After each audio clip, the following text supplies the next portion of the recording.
A ver, estamos rodeados, ¿no? Stories, narrativas, vivimos en un bombardeo constante de relatos. Pero a pesar de todo, algo no cuadra. Se siente como si algo estuviera roto. El filósofo Byung-Chul Han, de hecho, le pone un nombre, la crisis de la narración. Y es una crisis silenciosa que nos deja con una pregunta bastante inquietante. Si estamos tan rodeados de historias, ¿por qué nos estamos quedando sin sentido? Bueno, hoy vamos a desglosar las claves de esto. Y aquí está la gran paradoja de nuestro tiempo. Es casi como esa vieja imagen de estar en medio del océano, rodeado de agua, pero muriendo de sed. Tenemos más datos, más noticias, más updates que en cualquier otro momento de la historia. Y sin embargo, toda esa abundancia no se traduce en claridad. Todo lo contrario, genera desorientación. La información nos inunda, pero no nos guía. ¿Cómo es posible? Aquí es donde la cosa se pone realmente interesante. Uno podría pensar, lógicamente, que toda esta obsesión con el storytelling es una buena señal. Pero no. Byung-Chul Han le da una vuelta de tuerca total. Él argumenta que es precisamente un síntoma de una enfermedad. Es como el grito desesperado de una cultura que en el fondo ha perdido la verdadera narración, esa que de verdad daba cohesión y sentido a la vida. Y este es el diagnóstico que nos presenta. Estamos viviendo en una era post-narrativa. ¿Y eso qué quiere decir en la práctica? Pues que esas grandes historias que antes funcionaban como un mapa para la vida, pensemos en los mitos, la religión, las ideologías, se han ido desvaneciendo. Y sin esos mapas, la vida deja de ser un viaje con destino y se convierte en una colección de momentos sueltos, desconectados.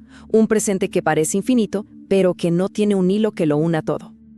Y aquí está el meollo de todo el argumento. Es crucial entender esta diferencia. Fíjense, por un lado tenemos la narración, con mayúscula.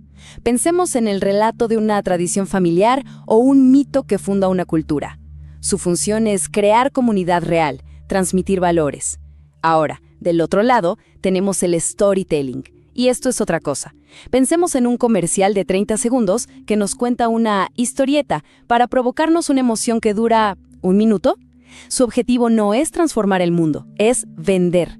No crea una comunidad, sino una community de seguidores. La diferencia es abismal. Ok, entonces, si perdimos algo tan fundamental, vale la pena preguntarse cómo era el mundo cuando sí lo teníamos, qué tipo de ancla nos daban esas grandes historias.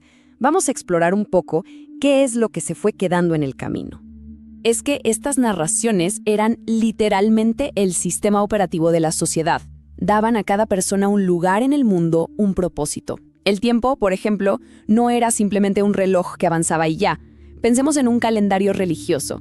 Cada fiesta no era solo un día libre, no, era la recreación viva de un momento clave de esa historia que todos compartían. La vida tenía un ritmo, tenía rituales, tenía un sentido colectivo. Y esta cita de Han es simplemente demoledora. Sin narración, solo hay trabajo, tiempo libre, producción y consumo. Y es que es así. Pensemos un segundo en la Navidad. Cuando le quitamos su relato central, ¿en qué se convierte? Pues en una temporada de compras. Las fiestas se vacían de su significado y se llenan con la lógica del mercado. La vida se aplana. Y bueno, si la narración ya venía tambaleándose, la era digital llegó y ¡pum!, le echó gasolina al fuego. Porque esta avalancha de información que vivimos a diario no es para nada un fenómeno neutral. Está reconfigurando todo desde cero. Nuestra relación con el tiempo, con la memoria, con la realidad misma. El mundo digital vive obsesionado con el ahora, con el instante. Y la máxima expresión de esto son las stories de Instagram. Es que hasta el nombre es irónico, ¿no? Son, en realidad, la antihistoria. Pequeños fragmentos que se autodestruyen en 24 horas.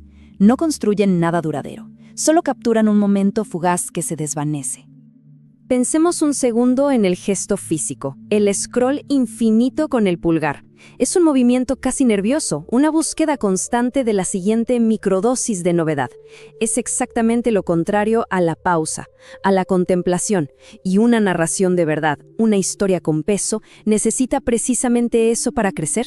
Tiempo, silencio, reflexión. La hiperactividad digital simplemente la asfixia. Además, de alguna forma, hemos externalizado la sabiduría. Antes la buscábamos en la experiencia compartida, en las historias que nos contaban. Ahora la buscamos en los datos. Pero el Big Data es tramposo. Te puede decir qué productos suelen comprarse juntos, una correlación, pero jamás te va a poder contar la historia del por qué la gente hace eso. Nos da información, sí, pero nos está robando la sabiduría. Claro, y esto nos lleva directamente a la memoria. Solemos pensar que la memoria humana es imperfecta, pero es que su imperfección es su genialidad. No es un disco duro, es más como un editor de historias. Olvida lo que no es importante, conecta puntos y crea un relato coherente de quiénes somos. La memoria digital es justo lo contrario, un archivo total, masivo y sin criterio. Y la paradoja es brutal. Al recordarlo absolutamente todo, nos impide construir un recuerdo que tenga sentido. Exacto, la cita lo resume a la perfección. Para poder contar nuestra propia historia, necesitamos poder olvidar los detalles que no importan. Esta supuesta transparencia total que prometen los datos es en el fondo una tiranía. Ahoga el misterio. Para poder narrar, hay que saber editar. Y para poder editar, hay que saber borrar. Así de simple. Muy bien, ya tenemos el diagnóstico sobre la mesa. Pero vamos a lo concreto. ¿Cómo se siente vivir así? ¿Cuáles son las consecuencias reales de existir en un mundo que ya no tiene una trama que nos sostenga? Cuando un gran relato colapsa, deja un vacío de sentido. Y ese vacío es increíblemente peligroso, porque algo siempre llega para llenarlo. ¿Y con qué se llena? Con aislamiento, con desorientación y, peor aún, con relatos tóxicos. Las teorías de la conspiración son el storytelling perfecto. Te ofrecen un enemigo claro, una trama simple y una emoción intensa.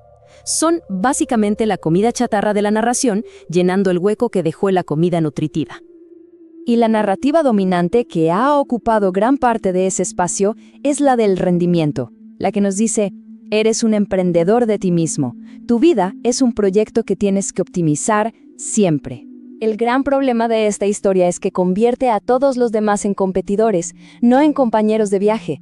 Y es simplemente imposible construir un nosotros cuando cada uno está en su propia carrera individual por el éxito. Y volvemos a las stories, porque no hay que dejarse engañar por el nombre. No están contando una historia que nos conecte con los demás, son escaparates del yo, puestas en escena de uno mismo que lo único que hacen es reforzar el narcisismo y alejarnos de la empatía y de la comunidad de verdad. Pero, a ver, a pesar de que este diagnóstico suena bastante sombrío, hay una luz de esperanza. Y es que nuestra necesidad de historias, esa sed de sentido, eso no ha desaparecido. Está en nuestro ADN. Así que exploremos ahora por qué el acto de narrar, incluso en este mundo tan fragmentado, sigue siendo un acto radicalmente curativo. El psicoanálisis lo vio con una claridad meridiana. Un trauma, si lo pensamos bien, es básicamente un cortocircuito en nuestra historia personal. Es un capítulo que no podemos terminar de escribir. La terapia, entonces, ¿qué es? Es un acto narrativo. Es el espacio donde, al poner el dolor en palabras y ser escuchados, empezamos a reparar esa historia rota. La narración, en ese sentido, libera. Y el filósofo Walter Benjamin lleva esto un paso más allá, con una pregunta que es increíblemente profunda. Él se pregunta, ¿no podría toda enfermedad ser curable por la narración? Y no se refiere solo a la mente. Pensemos en una imagen súper sencilla, una madre contándole un cuento a su hijo enfermo. Ese simple acto de narrar ya es un bálsamo, crea confianza, calma el miedo, y eso sin duda también es curar. Porque en última instancia, y esto es clave, pensar es narrar. Los grandes filósofos no nos dieron solamente argumentos lógicos, nos dieron nuevas historias sobre el mundo. Platón nos contó una historia sobre el alma, Kant nos contó otra sobre el deber. Y al hacer eso, no estaban solo describiendo la realidad, la estaban transformando. Nos dieron nuevos mapas para navegar la existencia. Y cerramos con esta pregunta, que queda flotando en el aire. La narración es lo que nos impulsa hacia adelante, es lo que nos permite tener esperanza, creer en la posibilidad de que mañana puede ser diferente.